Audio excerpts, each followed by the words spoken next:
نحمدہ ونصلی علی رسولہ الکریم اما بعد فاعوذ باللہ من الشیطان الرجیم بسم اللہ الرحمن الرحیم قال اللہ تبارک و تعالی فی القرآن المجید والفرقان الحمید یرفع اللہ الذین آمنوا منکم والذین اوتوا العلم درجات واللہ بما تعملون خبیر۔ قال النبی صلی اللہ علیہ وسلم ان اللہ یرفع بہذا الکتاب اقواما ویضع بہ آخرین۔ سامعین کرام، جو میں نے آیت آپ کے سامنے پڑھی ہے، اللہ رب العالمین اس آیت کے اندر ایک اعلان فرماتے ہیں، فرمایا یرفع اللہ الذین آمنوا منکم والذین اوتوا العلم درجات واللہ بما تعملون خبیر۔ اللہ رب العالمین فرماتے ہیں کہ یرفع اللہ الذین آمنوا منکم، ہم نے کچھ لوگوں کے درجات کو بلند کر دیا ہے، کچھ لوگوں کے مقام و مرتبے کو بلند کر دیا ہے۔ کس وجہ سے؟ فرمایا وہ کون سے لوگ ہیں جن کے درجات کو بلند کیا گیا ہے؟ فرمایا ایک تو سب سے پہلے آمن منکم، جو تم میں سے ایمان لائے ہیں، جو ایمان لائے ہیں، اللہ رب العالمین نے ان کے مقام کو، ان کے مرتبے کو بلند کر دیا ہے۔ اور دوسرے وہ لوگ ہیں والذین اوتوا العلم درجات، یعنی کہ جو لوگ کتاب و سنت کا علم دیے گئے، جو قرآن مجید کا علم دیے گئے، اللہ رب العالمین نے ان کے درجات کو بلند کیا ہے، ان کو عزت اور مقام و مرتبے کے ساتھ ان کو ایک مقام دیا، ایک عزت دی، ایک مرتبہ دیا۔ تمام لوگوں سے سب سے زیادہ ان لوگوں کو عزت اور مقام مل گئی جن لوگوں نے اس قرآن مجید کو تھاما، اس قرآن مجید کی تعلیم کو حاصل کیا، اس قرآن مجید کی تعلیم کو پڑھا اور پھر آگے جا کے دوسرے لوگوں کو پڑھایا۔ اللہ رب العالمین نے ایسے لوگوں کا مقام اور مرتبہ بلند کر دیا ہے۔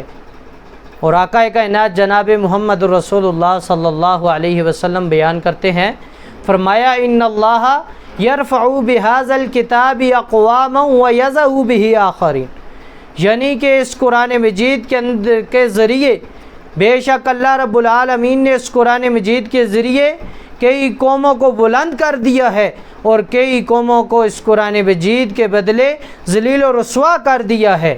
کیونکہ اس قرآن مجید کے ماننے والوں کو اللہ رب العالمین نے بلند کس طرح کیا؟ مقام کہ گاؤں کا کوئی چپڑاسی، کوئی کام کرنے والا، کوئی کمی، کوئی مزدور کا بیٹا ہو، قرآن مجید کو جانتا ہو، قرآن مجید کی تعلیم حاصل کی ہو، نماز پڑھا سکتا ہو، اس کو مصلی رسول پہ کھڑا کر دیا اور پیچھے ان لوگوں کو کھڑا کر دیا جن کو قرآن مجید کا علم نہیں، جو مال کے لحاظ سے بڑا مقام ہے، بڑا مرتبہ ہے، بڑی عزت ہے، لیکن اللہ رب العالمین کے ہاں عزت اس آدمی کی ہے کہ جو اس کے پیچھے کھڑے ہو گئے ہیں۔ مقام اور مرتبہ اللہ رب العالمین نے اس آدمی کو دے دیا جو صرف ایک مزدور کا بیٹا ہے، صرف قرآن کو جانتا ہے۔ میرے بھائیو، اللہ رب العالمین نے اس قرآن مجید کو ماننے والوں کو، اس قرآن مجید کی ماننے والوں کو، اس قرآن مجید کی تعلیم حاصل کرنے والوں کو کتنا مقام دیا۔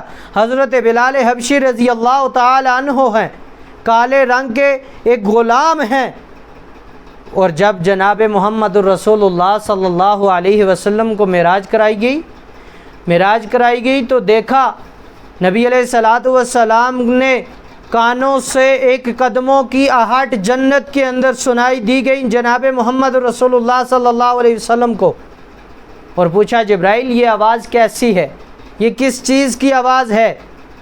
تو جبرائیل بیان کرتے ہیں اے محبوب پیغمبر، یہ آپ کا ایک جو حبشے کا رہنے والا غلام حضرت بلال رضی اللہ تعالی عنہ ہیں، جو چلتے تو زمین پہ ہیں لیکن اللہ رب العالمین ان کے قدموں کی آہٹ جنت کے اندر سنا رہا ہے۔ اور میرے بھائیو، آپ پوچھیں گے اس قرآن کے ذریعے لوگوں کو اللہ رب العالمین نے ذلیل و رسوا کیسے کیا؟ اس قرآن کی ابو جہل اینڈ کمپنی نے نہیں مانی، حضرت بلال نے مانی تو اللہ نے مقام دے دیا، اللہ نے عزت نواز دی۔ اور کتنے ہی صحابہ کرام جنہوں نے اس قرآن کو مانا، اللہ رب العالمین نے عزتوں سے نواز دیا، اور جنہوں نے اس قرآن کی نہیں مانی، اس قرآن مجید پہ عمل نہیں کیا، آپ دیکھ لیں ابو جہل کمپنی کو کہ ابو جہل کی موت کس طرح ہوئی؟ 2 بچوں کے ہاتھوں سے۔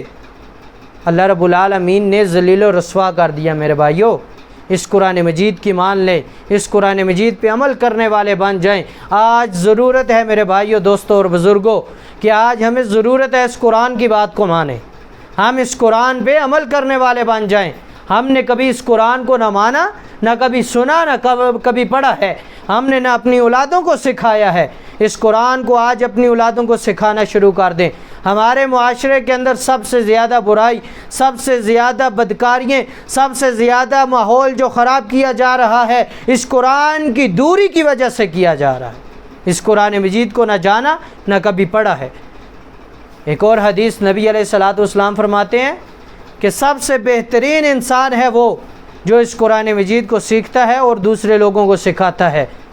خیرکم من تعلم القرآن وعلمہ، صحیح حدیث ہے۔ فرمایا سب سے بہترین آدمی ہے وہ جو اس قرآن مجید کی مانتا ہے، جو اس قرآن مجید کو سیکھتا ہے اور دوسروں کو سکھاتا ہے۔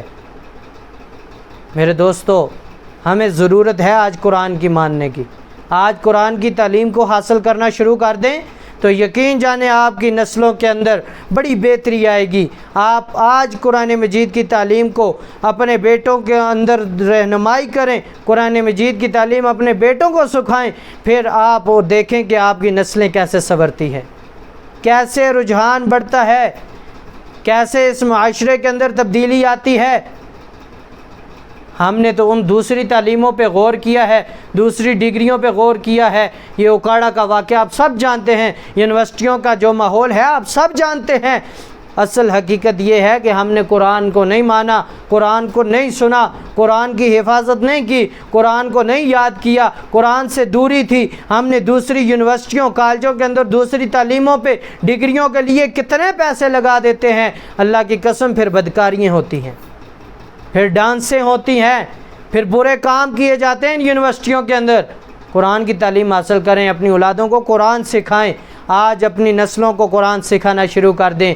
اللہ رب العالمین سے دعا ہے، اللہ رب العالمین ہمیں کما حقہ جو کچھ سنا ہے اور سنایا ہے، اللہ رب العالمین اس پہ عمل کرنے کی توفیق عطا فرمائے۔ وآخر دعوانا ان الحمد للہ رب العالمین۔